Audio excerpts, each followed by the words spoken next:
Hi. The other day my friend called me and he was inquiring about some rotary polishers, and he wanted to find out how to choose from. Now, I thought it was a good opportunity to explain to my friend through a video, and wanted to tell him that there's so many rotaries and polishers. How do you actually choose from? I'm not here to compare brands. I'm here to tell you that what features to look out for, the pros and cons. Right? So before you buy a polisher, take a minute or two to check this video out, and hopefully it helps you to shed some light on polishers.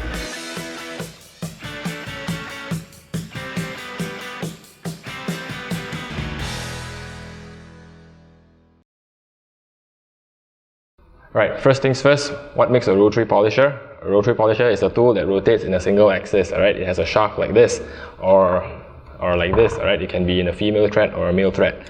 And the average running speed of a rotary polisher should be a minimum of 600 RPMs to about 3000 odd RPMs. So if the tool is about 4,000 to 10,000 RPMs, that's not suitable for detailing. Our average speed for detailing is about 1,000 to 2,000 RPMs. So make sure it falls within that range, right? And one more thing you want to look out for is the shaft, right? A very common size shaft is M14 or M16, or you can have the odd one, which is about 5/8/11, right? Depending on which country you're from. So if it's not under this category, chances are you have a difficult time finding backing plates for it. Okay, so now we're going to talk about design and ergonomics. Alright, so basically there are 2 or 3 types of polishers. One we call a vertical polisher. The other one we call a mini polisher, right? You can use it with one hand, and of course the horizontal ones. Right, so the vertical polishers, these mini guys are actually widely used for vertical panels like doors, fenders. Alright, it's easy to maneuver around. So the horizontal ones are actually more efficient on flat panels like the bonnets, the roof, right? You can actually reach further. Right? It's easier in this way, right? And as for horizontal panels, you have a few types of handles, right? This is what we call a side handle, right? It goes like this, right?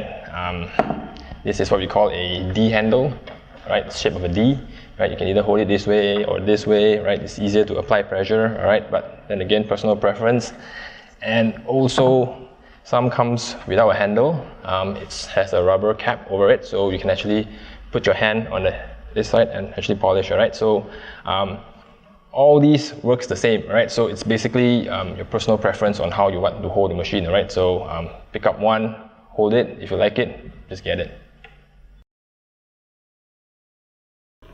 Okay, point number 3 to look out for when it comes to choosing a rotary polisher is torque.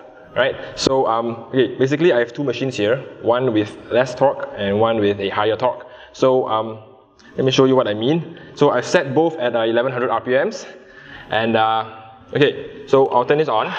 Okay, it will rotate at 1100 RPMs, but when I apply more pressure, the machine tends to slow down, and when I release, it goes up very fast. All right. Okay, I'll do this again. So I press it down, and then it goes very fast if I release the pressure. Right. So basically, this is a sign of lack of torque for a machine, right? Whereas compared to this guy over here, 1100 RPMs, all right, 1100 RPMs, push it down, right? There's no change in the speed, right? I release, push it down, right? So basically, it's more powerful. It always maintains at the speed you want, right?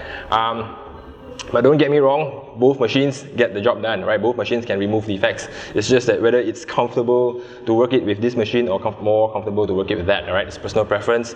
Of course, machines which are slightly cheaper have this problem, and slightly more expensive ones have a better torque, right? So based on your budget, right? It's okay to get either one. Alright, point number 4 to look out for is weight, right? The average polisher is about 3.2 kilos, and this guy over here is only 2.2 kilos. So lighter machines, of course, you save energy, you feel that it's lighter, it's easier to move around, right? But if you're actually trying to remove a defect, right, and you want to apply a bit more pressure, because it's light, so you have to apply more pressure compared to the slightly heavier ones over here. If there's a defect, alright, the weight of the machine itself has already helped you to apply pressure, so you just have to apply a little bit more pressure and you will remove the defect. Alright, so the pros and cons are here, right? It's a personal preference whether you want to choose a lighter one and then when you want to remove defects you apply a bit more pressure, or use a heavier one and apply less pressure when you want to remove defects. Okay, so I've shared with you 4 general pointers to look out for when it comes to choosing the rotary polisher. Of course, each brand manufacturers have their own unique selling point, alright? Now you want to pay attention to some of them as well.